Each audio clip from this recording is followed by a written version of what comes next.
Team set the tone early there, didn't they, with that goal, and never really looked back in the match. It was almost a rerun of the Swansea game.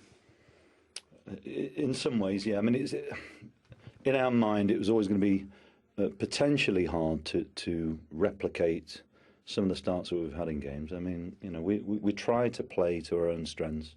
I thought the atmosphere again today was absolutely outstanding, and it's a huge advantage if we can make the most of that. But of course, the players have got to go out and perform, and I thought from basically the first kick-off that we didn't allow Newcastle to feel their way into the game, and of course to get in front and then go 2 goals up in a relatively short time really does help.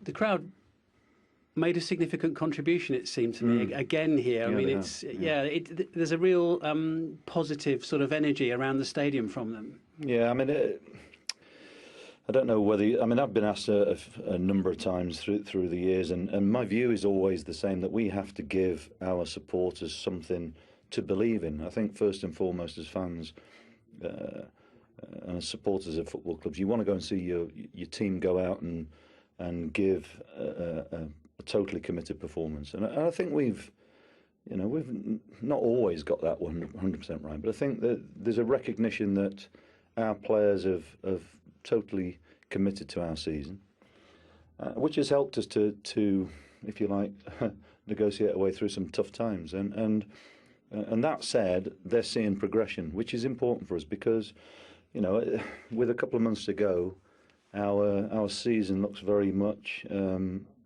it's in danger of not really happening the way that we'd like. But we've been able to put together some form which has allowed us to, or given us the opportunity to keep our destiny in our own hands, and we continue to do that. And of course today, kicking off early, which potentially is more difficult because of the turnaround, but it gives us a chance to apply a bit more pressure elsewhere, and that's important for us. And with this run, the longer it goes on, to what degree does confidence play a role? How many sort of percentage points in terms of extra performance do you get from players when they feel confident? Because the team actually look like they're enjoying themselves out there at the moment now.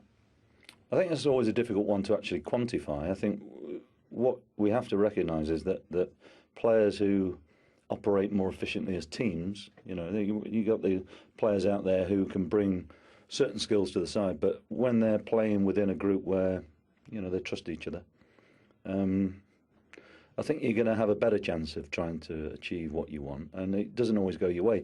I've said many times again that whenever we're on a positive run, I have to maintain a level of common sense in which we recognise that we're doing better, but the job is far from done. And again, today we've given ourselves a more realistic chance of avoiding relegation. But we need to keep, for lots of different reasons, our eye very much on what we do day to day. And of course, when it comes to match days, we've got to produce.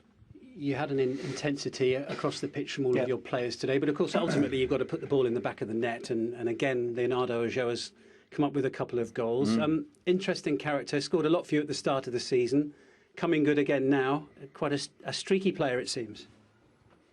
Well, you could argue it. I could see the argument, for sure. But I think strikers will always measure themselves or their performance and judge themselves on goals.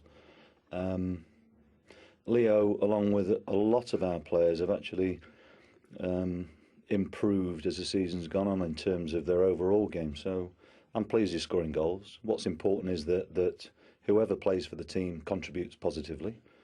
He scored 2 today. Jamie Vardy, has absolutely run himself into the ground and caused them numerous problems. And the point is that it's about what we do collectively that allows players, individuals to come to the fore, and lots of really good performances out there today, and a clean sheet, which is, goal difference is going to be also important, and days like today certainly help that.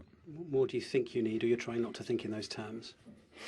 Well, I don't know, but the bottom line is that my thoughts are entirely on the next game now. And after that, of course, our final 2 games against sides who are, down there with us, and we've got to. The significance of those games becomes, and the importance of those results can have probably a bit more of a significant shift on how people view the closing games, because that you can have big swings on those weeks. Finally, it's been quite a month, hasn't it? I mean, as your trajectory has gone upwards with those 5 wins from 6, Newcastle's has been in the opposite direction. I saw you chatting with John Carver before the match. I know it's not your concern, but you obviously appreciate the situation that he potentially is finding himself in now. What I have concern about is that somebody of his integrity has to try and find solutions to problems which are difficult to solve. And I have there's a lot of people who are still working at Newcastle United who were there when I worked there. And I can tell you it is a fabulous club. I feel for him because the added pressure for him is the fact that he cares so much about the football club, as a lot of his staff do. So it's never easy to find ways of finding solutions in that situation, but you've got a better chance. You've got people there who are have a feel for the football club. So they've got 35 points. They've still got more than us. So they've still got work to do, of course, but so have we.